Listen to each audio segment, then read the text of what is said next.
مرحبا السلام عليكم كيف حالكم اليوم today I'm with Julie, Hala Julie. Did I call you Julia before? Julie, Julia, whatever. Both work. Yeah. Hello Sala. Hala Julie. So Julie is also a language teacher and a language learning. She teaches French and she'll tell us more about her channel in a sec at the end of the video.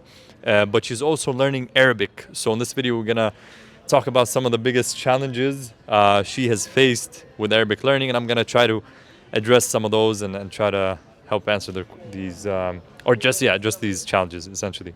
Okay, جاهزة؟ Yes. 100%. يلا 100 إن شاء الله. Inshallah. طيب. So yeah, I'll just let me know what are some of the biggest challenges, and I'll try to we'll go over each one separately. Yeah.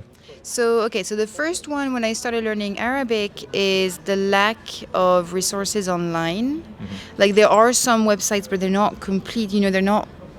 It's not a full course, or it's messy, or I don't know. The lack of resources online for me was a huge challenge. And was this for MSA or dialect spoken Arabic? Dialects. Uh-huh. For dialects, there is now there is, but there aren't that many things online, and so it's either Fusha, which I don't want to learn, or a little bit of Egyptian, a little bit of Moroccan, a little bit of Jordanian, so it's a mess. Tamam, صح. So yeah, this definitely is, I feel, a challenge, especially for beginner learners that don't really know what kind of Arabic to learn, and they don't have like a specific goal. To address that, go ahead. Sorry, and especially I'm a language teacher, so I kind of know where to go with my learning, but I'm imagining someone who is not a huge, language nerd might be completely lost. I agree. And part of that has to do with, the standard Arabic or MSA, there's a ton of resources. So that's a huge advantage of learning MSA. But now I feel like things have changed a little bit because people just want to learn conversational Arabic or dialect. So that's kind of why I started my program, because I had a lot of friends approaching me like, hey, we just want to learn how to talk and just interact with people. So now I think you're going to start seeing a lot of profiles online, Instagram pages, social media pages teaching dialect. So I think that's changing, but the thing that I would like to even elevate more is just make it more structured, and that's or standardizing spoken Arabic, standardizing conversational Arabic. So to that point, we'll wait to see how things turn out with that. I have built a program, and it's working for a lot of students. So hopefully we managed to elevate it, take it to the next level, and build a standard kind of program. But 100% I agree. This is a huge challenge, and something that I hear almost every day. Like, there's not enough resources, and one person tells me that, one person tells me this. So it's a long conversation for sure. Yeah. Okay, the next one is, and I don't know if you can say anything about this, the lack of rules in the spoken, language. So this last words. That kind of circles back to what you were saying about standardizing, teaching Arabic. But for me as a learner, it's like it doesn't make sense. Like a lot of things don't make sense, and I don't see any patterns. I don't see any rules. No one can explain anything, and so I need to call you and ask. Tamam. So no, I get that. So we're gonna make a separate video addressing a few nitty-gritty grammar points that Julie is having trouble with. For this one, we're gonna keep generic.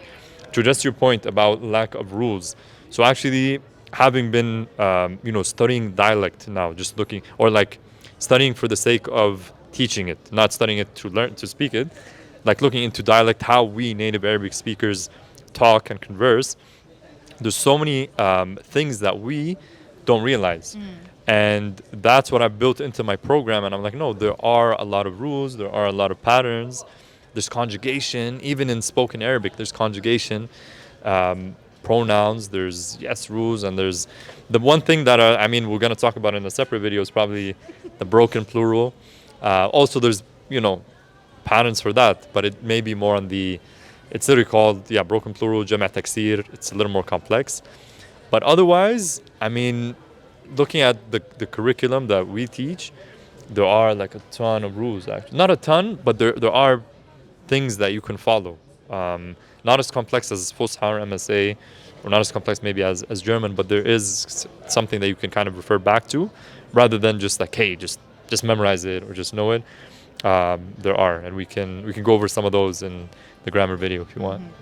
Okay, so then that brings me with my counter challenge. So when as a French person here in Amman, I'm learning Arabic, but I also have teachers from Lebanon, I have friends from Morocco, like many different dialects are spoken in my ear, and so it's very confusing because a lot of people are not aware of the other dialects of Arabic, like native speakers, and so they will like correct me even though like on the most basic things, and I think I'm going mad sometimes. I'm like, well, I am pretty sure to say, what's your name? You say Shu Esmek, or Shu Esmek if it's a woman, but and then you're correcting me and giving me a whole different sentence that doesn't sound anything like what's going on. So this is a challenge I have living here, or interacting with native speakers who are not teachers. This is a huge challenge. I'm not sure what you can do about it, really, because. That is okay. No, I totally get that, and it's a common thing that I also hear. Two points on that. If you know where you are, let's focus on that dialect. So Shu Ismak in Jordan, Shu Ismak. It's not going to be Ismak A like in Egypt, Ismak A. But as you progress in your learning journey, you're going to start knowing what many words get replaced with others. Like Shu in Egyptian is A, for example. Ismak A, Aiz A, what do you want, versus Shu Biddak, things like that. So, well, Aiz is a completely different word, but if you know that Shu becomes A, khalas, it's plug and play. But the ek, ik rules are the same. Ek to a male, ik to a female, with possessive adjectives, things like that. As far as the point of when we talked about people, like even native speakers correcting you, this is like just them being maybe subjective, like, or biased toward their dialect, Yeah. Do I feel sometimes it's not just about their own dialect, but more thinking that, people from Egypt, they speak this dirty Arabic. Like, things like that I hear sometimes. And so, obviously, I'm no one to judge this whole topic, but, like, I find it's a real thing. I mean, a lot of people will be biased toward their dialect, and they'll say, ours is closest to the Fusha, ours is easiest, or what have you. For beginners, what I recommend, if someone is like neutral, they want to learn like neutral Arabic, they don't have a specific place to go to and all that, stick to one type of Arabic, like for example Levantine. And obviously Levantine you have, Palestinian Arabic, Jordanian Arabic, Lebanese, Syrian.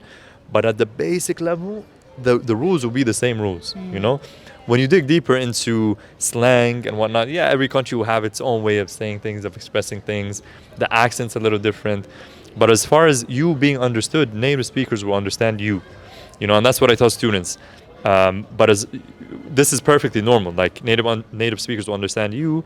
You might have trouble understanding people at a beginner stage, only because beginners don't have that exposure yet. Like just prime example, like think of you learning English or Spanish for the first time, and you're a Spanish learner too, right?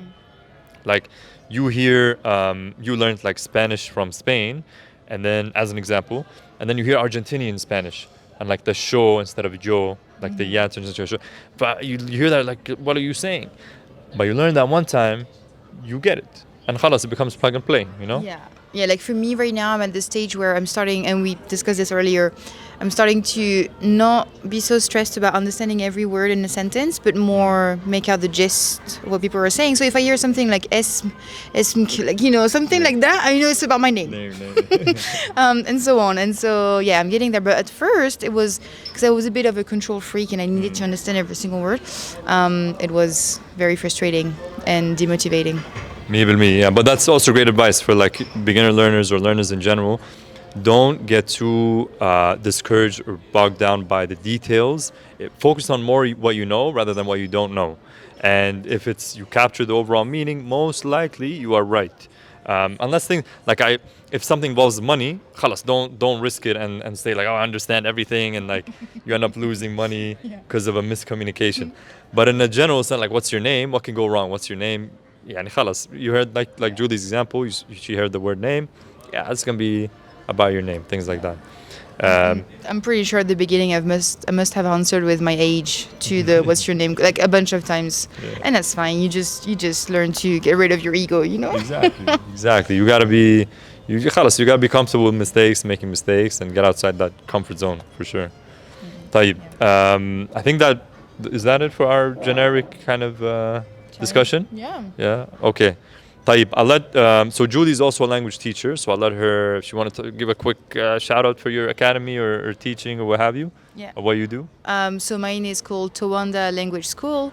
So right now I'm teaching French, but I also make videos about language learning because I'm also learning languages like you. So yeah, so if you want to check out, other resources or anything about French, go have a look. I'm on Instagram and on YouTube. 100%. And a key thing, I think, with language teachers is them being language learners, because that way the teacher can also be in the student's shoes. I think that's a very important point. Julie is a polyglot, so she understands like the struggle of language learning. So yeah, and it's gonna be fun taking classes with her. So check her out. Yeah, comment any questions. What kind of struggles you guys went through in the past with Arabic? Do you agree with some of the points Julie mentioned? What other points do you guys want to share? Let us know in the comments. If there are learners who are, ahead of me in their learning journey and they have advice for me, I will take anything. 100%. ماشي guys, يلا, we'll see you in the next video. مع السلامة. Bye.